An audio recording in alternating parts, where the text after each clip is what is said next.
So I'd planned this one anyway, and I'd planned to do it as a live, but what I'll do is I'll upload this as a premiere instead, as I'm here already. So today is one of the Mother Earth days. There's quite a few during the year. So what does it mean for you, this amazing rock, flat or globe, doesn't matter, that we are on? Could be both. Who knows? Who knows? Because no one knows, do they? Nobody actually knows. For sure.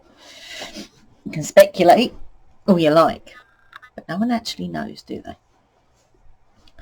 So what does it mean for you? What does the word earth mean for you? So I suppose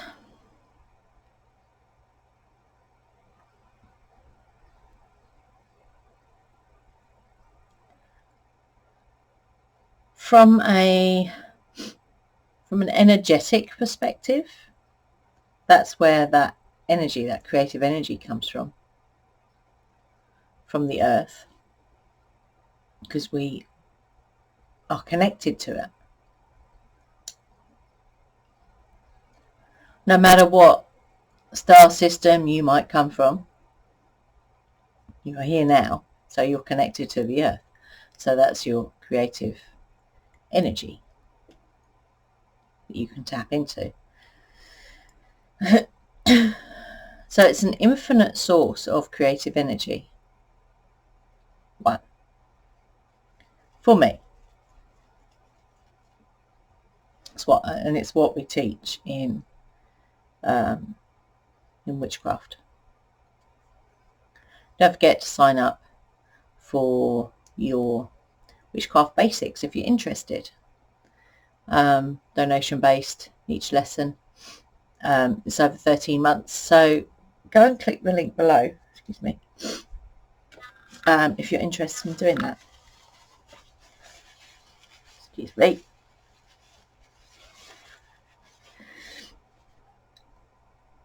So what do we get? What do we get? What are we experiencing being on this earth here?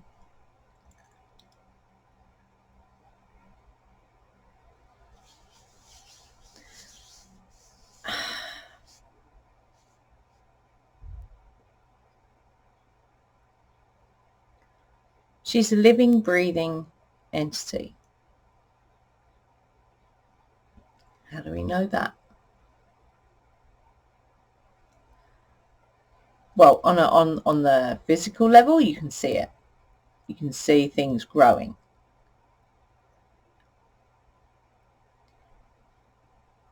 And we can see how it moves and shifts. Yeah. So when we were having those high winds, we were out on that particular Friday, whatever date that was. I mean, what was really fucking amazing, and I'd seen videos of this before, but never seen it myself. So on our marsh walk, because we were out in it, on the marshes, that was really interesting.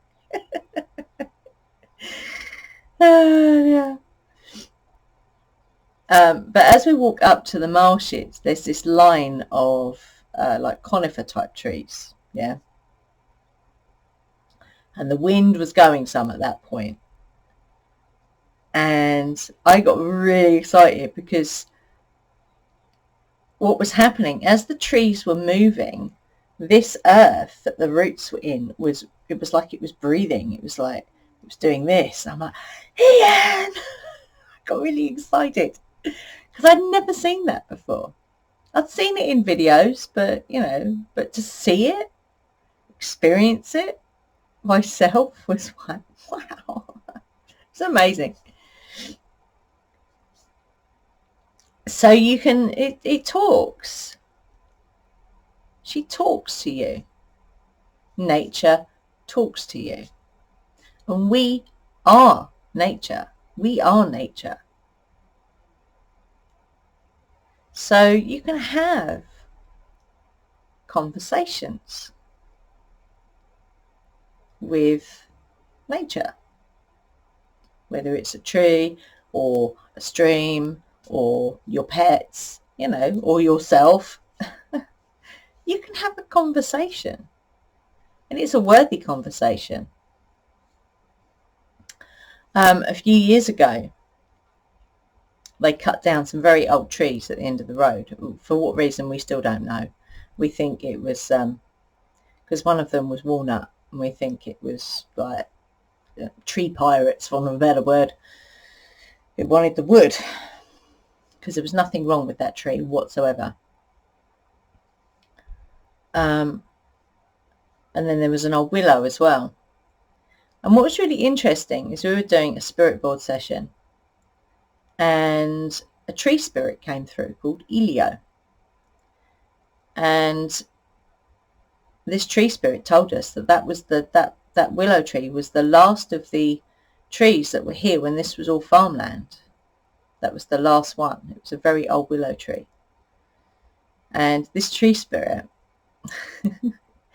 had told us that because the willow tree is connected to water, that it had been like hovering around our water altar for a few weeks, and then it come through on this spirit board session, and it told us, I can't remember what the crystal was.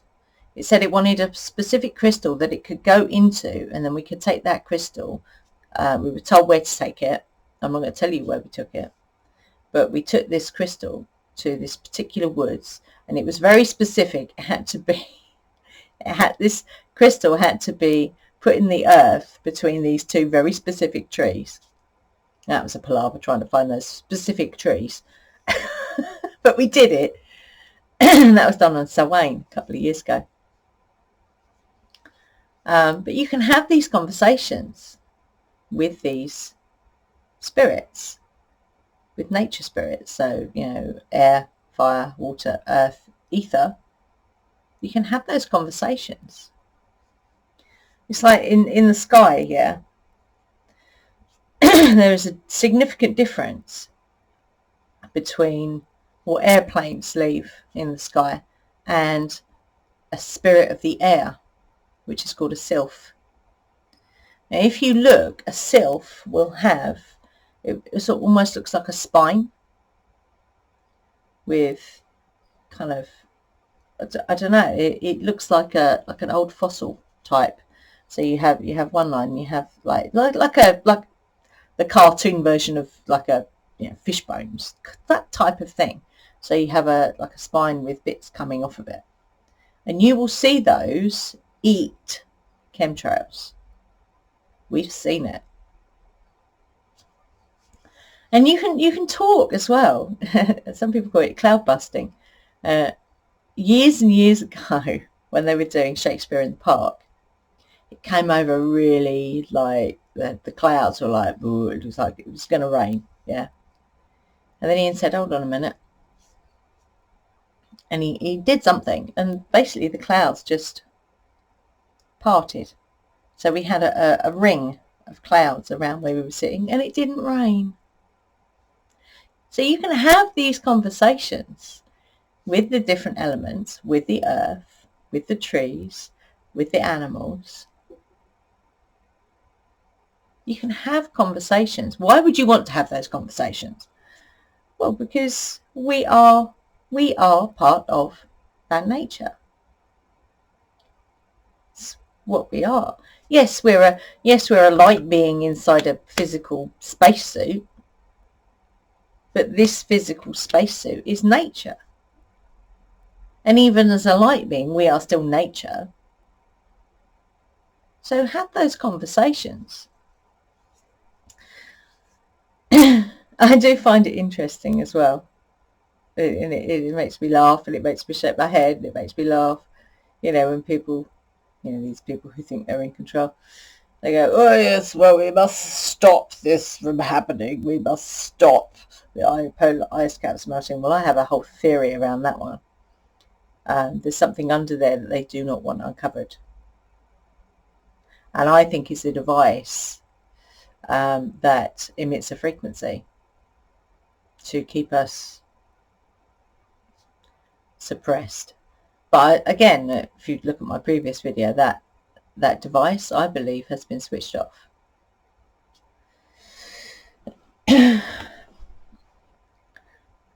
So yeah, when these people urge us, we must stop, we must help nature, we must save the planet.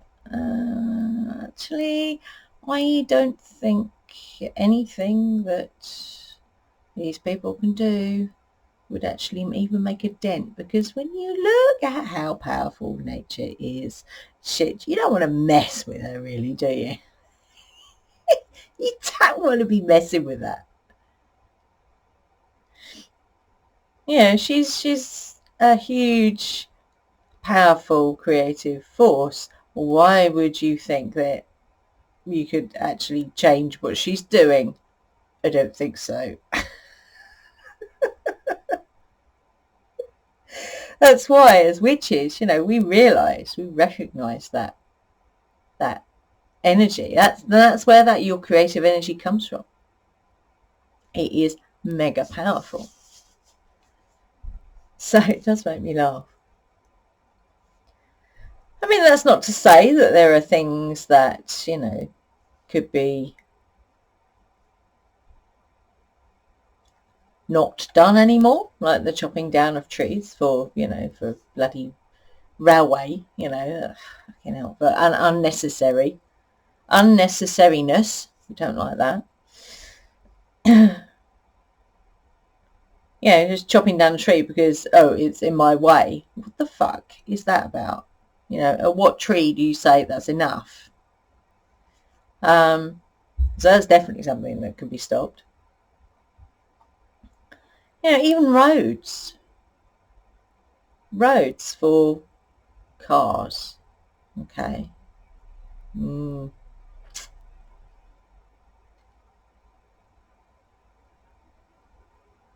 Because roads used to be streets. You used to be able to play in the street because there weren't that many cars. You take your fucking life in your hands now if you try to play in the street.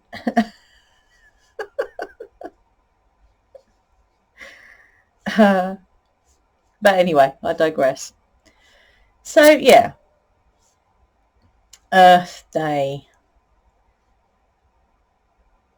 So I think a really nice thing to do, we're going to do our walk today. We didn't do it yesterday because we were a bit knackered. The dog was as well, bless him, after doing the 10-miler on Sunday. He's funny. But we're going to do the walk today. And I think a really nice thing to do on Earth Day would just be to go and connect with the earth. Just go and connect. Whether that's a walk, whether you go and sit in the park, whether you go and have a picnic outside in nature. Yeah, whatever that is. Go and sit by the river. Go and connect. Go and connect with the infinite power and wisdom of this amazing place where we live. Because it is quite incredible. And even when you look at, because when we were doing the 10-mile walk the other day, Sunday, yes, we saw lots of debris from the winds that have been happening. But that's what she does. She knows how to get rid of the dead wood. She knows how to do that. She knows that when, land is been over-farmed, she'll create something that brings nutrients back. So whether it's a volcano or whether it's a flood, it will bring nutrients back to that soil. She knows what to do. She knows how to do it. Humans getting in the way? Well,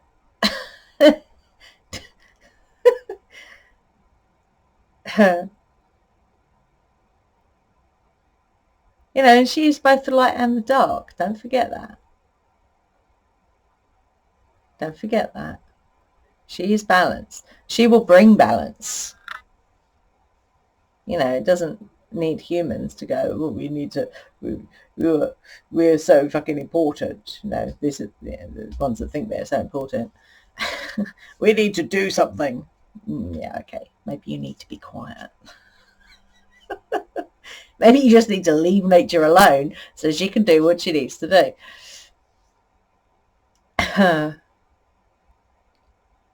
Cycles within cycles within cycles. Everything is cyclical.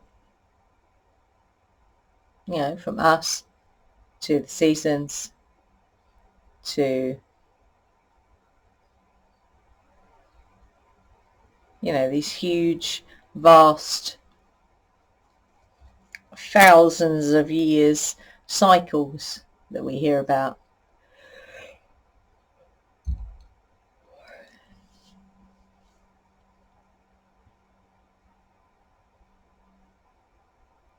And it is quite beautiful, even in its destruction and even in its breaking down of things that are not needed anymore. You know, something that I say in the Witchcraft Basics course, you know, if you want a teacher of how things work, it's out there. Oh, where's she head today? So, yeah, on this Earth Day, go and connect with nature. Because she's putting all sorts of things out there at the moment. New growth, sun being very different. There's amazing things going on out there. We're seeing the geese again. We haven't seen the herons yet. Well, we did see cormorants the other day. We're hearing the birds again. It's quite amazing. So go and connect with nature. If you're going to do anything today for Earth Day, then go and do that. Go and connect with nature.